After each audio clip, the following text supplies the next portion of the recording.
السلام علیکم میرے پاکستانیوں۔ نیپال میں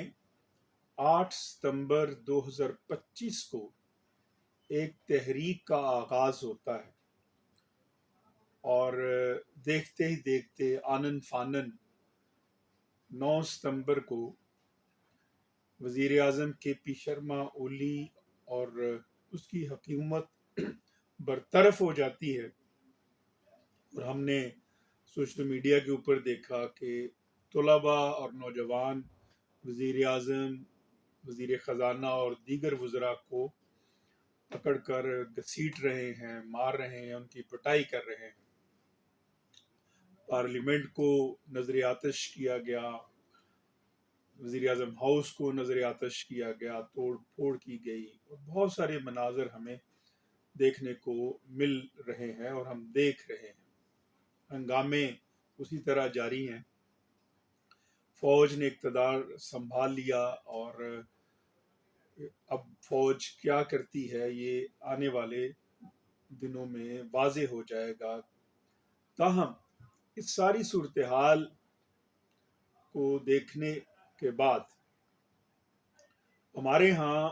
سوشل میڈیا پر بھی ایک طوفان بدتمیزی برپا ہے، اور ہر کوئی یہ کہہ رہا ہے کہ اب نیپال میں انقلاب آ گیا، اب پاکستان کی باری ہے۔ یہ اگنور کرتے ہوئے کہ انقلابات کی تاریخ کیا ہے، انقلابات کی سائنس کیا ہے، جدلیاتی مادیت کیا ہے، زمینی حقائق کیا ہیں، آپ کسی دوسرے ملک کی جو صورتحال ہے، وہاں کے جو حقائق ہیں اور وہاں کے جو زمینی حقائق ہیں، وہ کسی دوسرے ملک پر منوان آپ اسی طرح امپوز نہیں کر سکتے اور اس کو برابر کی سطح پر نہیں دیکھ سکتے، کیونکہ ہر ملک کے اندر جو سماج ہے مختلف ہوتا ہے، اس کی جو تضادات ہیں وہ مختلف ہوتے ہیں۔ لہذا ایسی کسی بھی رائے کو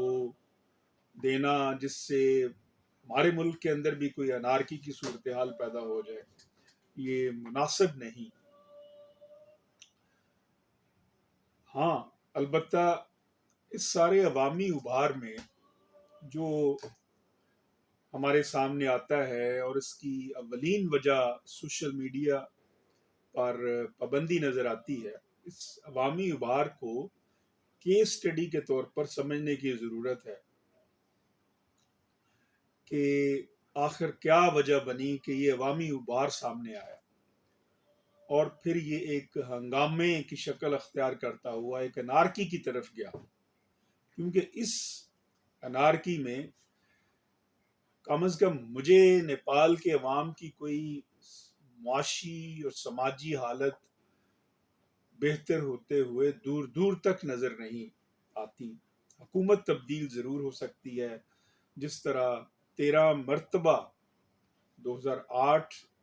سے، اگر 28 ستمبر 2008 سے 8 ستمبر 9 ستمبر 2025 تک ان 17 برسوں کا انالیسس کیا جائے تو آپ یہ کہہ سکتے ہیں کہ 13 مرتبہ اقتدار تبدیل ہوا، تاہم حالات جوں کے توں رہے، اور جو بادشاہ راجہ گنیندرا سنگھ کی حکومت جو برطرف کی گئی تھی، اس کی بادشاہت کا خاتمہ کیا گیا تھا 28 ستمبر 2008 کو، اور نیپال فیڈرل ڈیموکریٹک ریپبلک کے طور پر سامنے آیا، تو عوام کو بہت ساری توقعات تھی کہ ان کے معاشی مسائل حل ہوں گے، ان کے ننگ، غربت، افلاس سے ان کو آزادی ملے گی۔ یہ بھی ایک وجہ ہے جو ساتھ ساتھ چلتی ہے، کیونکہ جو وعدے کیے گئے تھے بادشاہت کے خاتمہ کے وقت، وہ وعدے وفا نہیں ہوئے، جو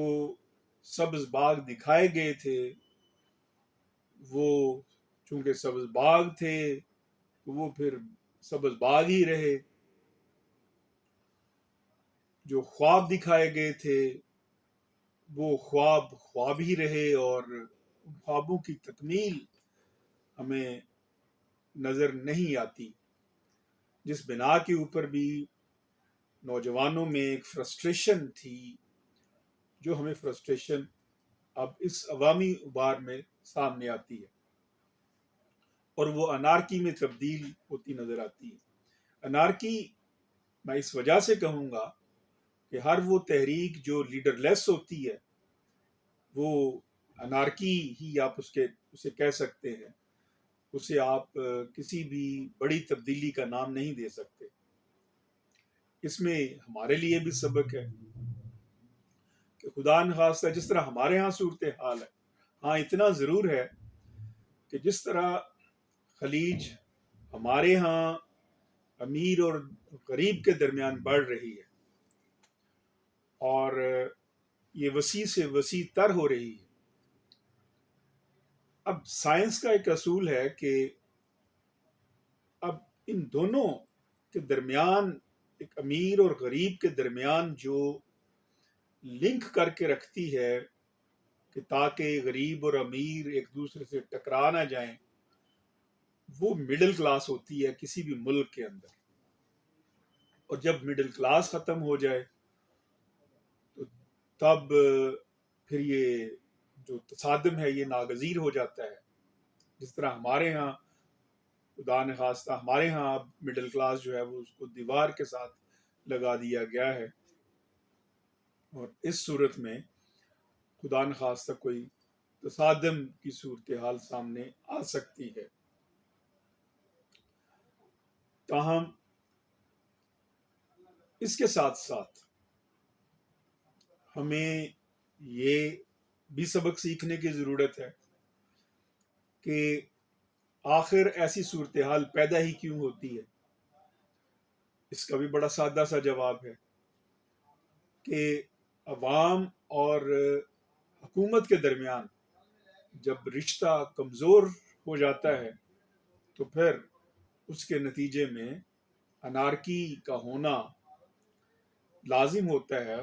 وہ سائنسی اصول کے مطابق اس نے ہونا ہے۔ اب ہم جس صورتحال میں ہیں عالمی سطح کے اوپر، جو سیاست اس وقت چل رہی ہے، جو تضادات ہیں ہمارے بیرونی دنیا کے ساتھ، اس صورتحال میں ہمارا ملک یہ افورڈ نہیں کر سکتا اس طرح کی کوئی انارکی ہمارے ملک کے اندر ہو جس سے ہماری قومی سلامتی کے خطرات بڑھ جائیں اور ہم اس کو ہینڈل نہ کر سکے اور ہمارے کنٹرول سے باہر ہو جائے۔ اب اس سے بچنے کے لیے بھی ضروری ہے کہ ہم عوام اور حکومت کے درمیان ایسا رشتہ قائم کریں کہ عوام کے جو حقوق ہیں وہ پورے ہوں، اور یہ جو بھروسے کا رشتہ ہوتا ہے عوام اور حکومت کے درمیان، دراصل ایک ٹرسٹ کا رشتہ ہوتا ہے۔ ٹرسٹ کا رشتہ یہ ہوتا ہے کہ عوام کو یہ توقع ہوتی ہے کہ جو حکومت آئی ہے یہ عوامی جو مسائل ہیں اس کو حل کرے گی، نہ کہ مسائل میں اضافہ کرے گی، نہ کہ عیاشیاں کرے گی۔ اگر حکومت عیاشیاں کرتی ہے، جس طرح ہمارے ہاں حکومت عیاشیاں کر رہی ہے اور کرپٹ سیاستدانوں کے بچے بھی عیاشیاں کر رہے ہیں، بڑے بڑے سیاستدانوں کے بچے عیاشیاں کر رہے ہیں، وہاں بھی نیپال میں کیا ہوا؟ نیپال میں بھی یہی ہوا کہ جب کرپٹ سیاستدان ہیں جن کے مقدمات سپریم کورٹ میں پینڈنگ تھے، یہ کے پی شرما اولی کا اپنا مقدمہ سپریم کورٹ میں پینڈنگ ہے اور جس کا ابھی تک فیصلہ نہیں ہوا، اسی طرح باقی پولیٹیشنز کے مقدمات سپریم کورٹ میں پینڈنگ ہیں، دوسری عدالتوں میں پینڈنگ ہے، اور کسی 17 برسوں میں لوٹ مار کرنے والے کسی ایک پولیٹیشین کو بھی سزا نہیں ہوئی۔ اور دوسری طرف وہی پالیٹیشین، کرپٹ پالیٹیشین اور ان کے بچے کروڑوں کی گاڑیوں میں جب پھرتے تھے اور اپنی سوشل میڈیا کے اوپر اپنی ویڈیوز اپلوڈ کرتے تھے، تو دوسری طرف جو غریب نوجوان، بے روزگار نوجوان، طلباء جب وہ دیکھتے تھے تو ان کے اندر ایک فرسٹریشن کا پیدا ہونا ایک لازمی تھا۔ نیپال کے اندر غربت کی یہ صورتحال ہے، آپ نوجوانوں میں بے روزگاری کی یہ صورتحال ہے کہ آپ اس سے اندازہ کر سکتے ہیں کہ بہت سارے نوجوان، تقریباً 15,000 کے نوجوان روس میں یوکرائن کے خلاف جنگ کرنے کے لیے بھرتی ہوئے، اور روس نے ان کو یوکرائن کے خلاف وار میں فرنٹ لائن کے اوپر استعمال کیا۔ اور یہ صورتحال جہاں پہ ہو تو پھر وہاں پہ تصادم نہیں ہوگا تو پھر کیا ہوگا؟ لہذا ضرورت اس امر کی ہے کہ ہم بھی ہوش کے ناخل ہیں۔ قومی سلامتی کا تقاضا ہے کہ ہم عوام کے حقوق پورے کریں، عوام کو غربت، افلاس، ننگ سے نکالنے کی کوئی سبیل کریں، اور عوام کو اتنا نہ دبا دیں کہ کسی رد عمل کے طور پر عوامی ابھار اتنا بڑھ جائے کہ پھر لیڈر لیس عوامی ابھار ہمارے ہاں کوئی انارکی پیدا کر دے۔ اللہ رب العزت سے دعا ہے کہ باری تعالیٰ پاکستان کی حفاظت فرمائے، اور ہمیں بالخصوص حکومتوں میں بیٹھنے والے لوگ اور وہ لوگ جو قومی سلامتی کے تحفظ کے ضامن ہیں، وہ محب وطن لوگ، وہ اس پر سوچ بچار کریں کہ پاکستان کے عوام کے حقوق کیسے پورے ہو سکتے ہیں۔